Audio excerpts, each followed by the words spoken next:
Time now for sports on 104.7 The Cave. Here's Ned Reynolds. Mike, the intern, Ned Reynolds, in the studio. Tuesday morning, got some horrific news out of the East Coast yesterday.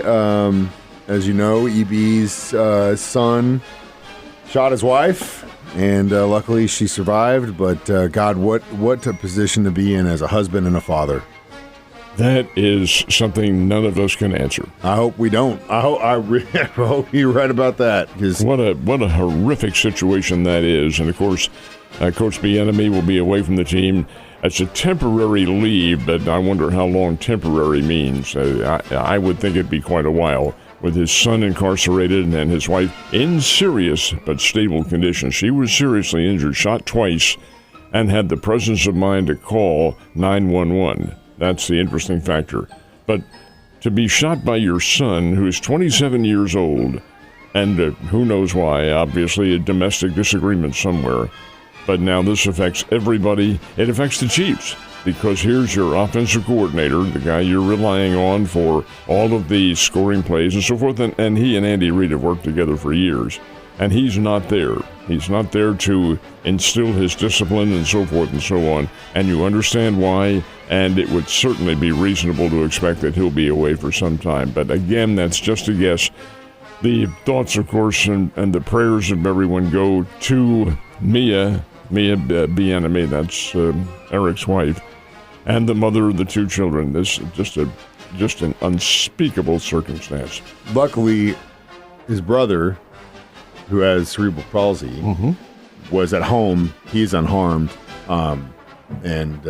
She's been his caretaker. So, God, already just a mountain to climb, and then you got to throw that wrench in there, too. Obviously, EB gone for a while, but, there's something even coming from a huge Chiefs homer like me that are bigger than football, my friend, and we'll keep it at that. Yes. Kind of an interesting decision in North Carolina.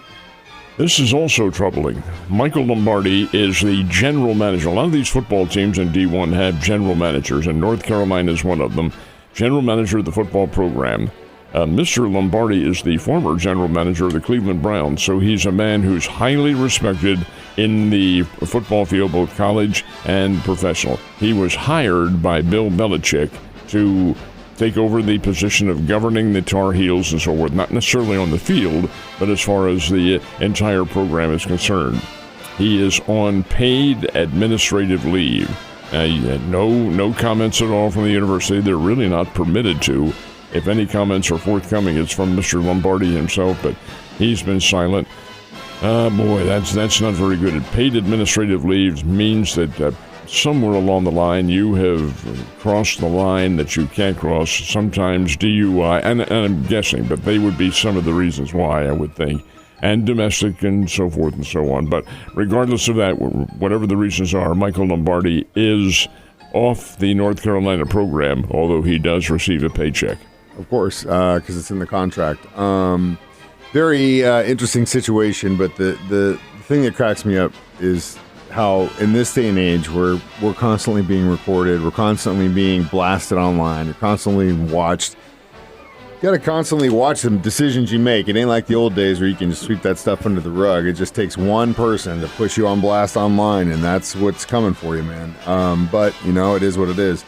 Tigers and Razorbacks. Where are we at in the pre SEC poll? Now keep in mind, it is the preseason poll, and lots of things can happen. But they've had the SEC meetings going on in Tampa, Florida, and one of the byproducts of the SEC meeting is to rank the teams, and the officials who were there and the media and so forth take a look at it. Georgia is picked as the number one team. Very narrow vote, Georgia, with Texas second place. All right, what about the Tigers and what about the Razorbacks? Tigers are picked for 10th in a 16-team league. Okay, that means you're probably going to a bowl game, and Coach Drinkwitz does have some pretty good talent up there at Mizzou. Arkansas is picked for last, number 16 in a 16-team field.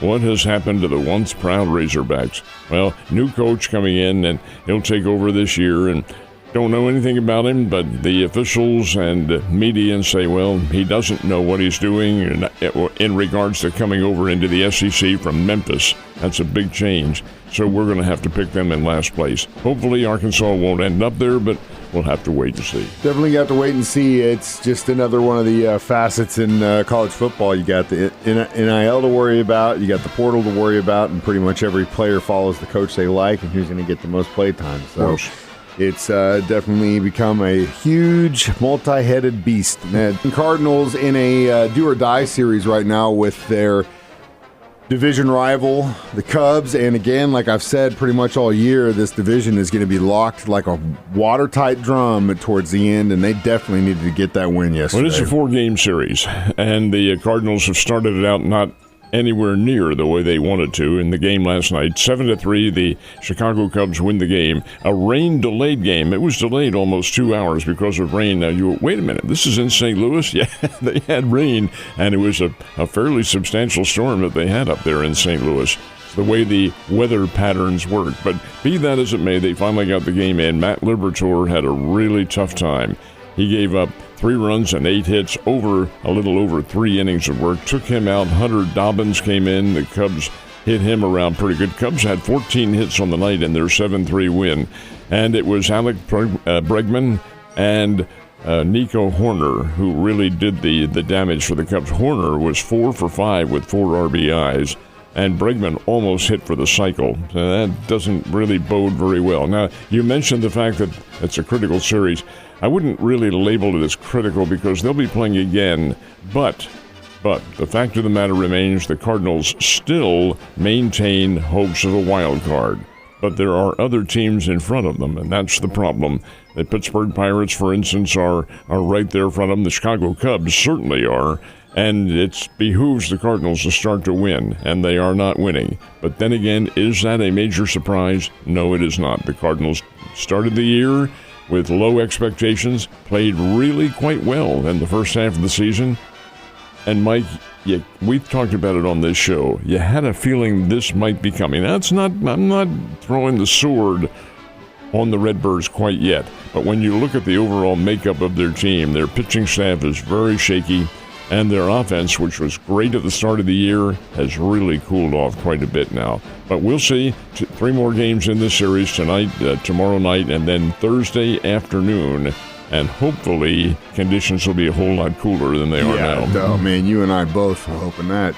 Royals obviously idle yesterday, but they also have a pretty big series coming up for them in Minnesota because then they play the Twins, then they go to Colorado, and they come back to Kansas City and play the Twins. They got to take these games. And these are winnable games for Kansas City. I think the Royals are a good team. They've just had injury after injury this year, and they're quite likely to be out of the playoff hunt. In fact, I dare saying they are out of it because there's so many teams in front of them. Even if they went on a huge winning streak, it would be tough for them to overcome. Nonetheless, they go to Minnesota, play the Twins. And then the Rockies or Colorado, they're not a very good team at all.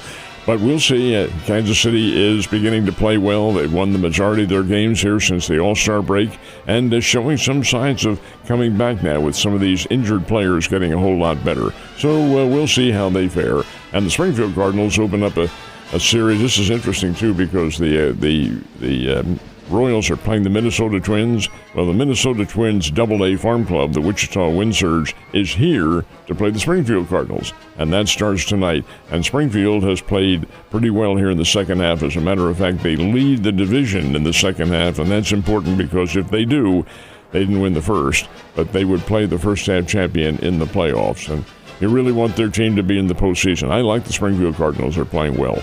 I do too. Good luck to all of them. Kansas City Chiefs obviously reported to a training camp this past Friday. They do some drills, but nothing open to the public till tomorrow, right? That's correct. And the veterans are reporting today. The ones who were in camp are rookies and free agents and guys who are hanging on, trying to make the team. It's a 91-player roster that they have.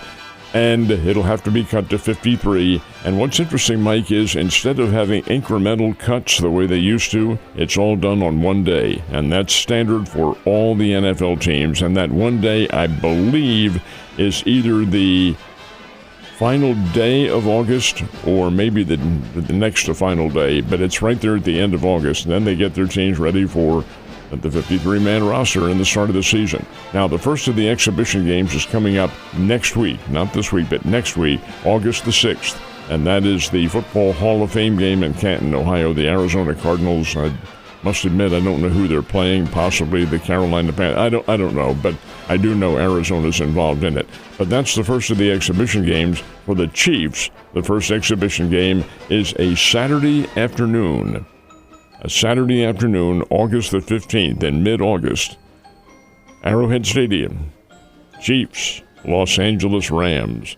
And the Chiefs play the Rams during the regular season as well. They also have an exhibition game with the Seattle Seahawks, and they play them in the regular season as well. What kind of scheduling is this? Well, I'm told the NFL is the one that puts this together and not the teams. I would think they'd try to avoid those games, but not so. Hey, it gives us a look at our opponent down the road and kind of see what we might be working with. Except that ain't going to happen. It ain't going to be the same team, that's for sure. Man. Have a great day, and I'm glad they're starting to cool down.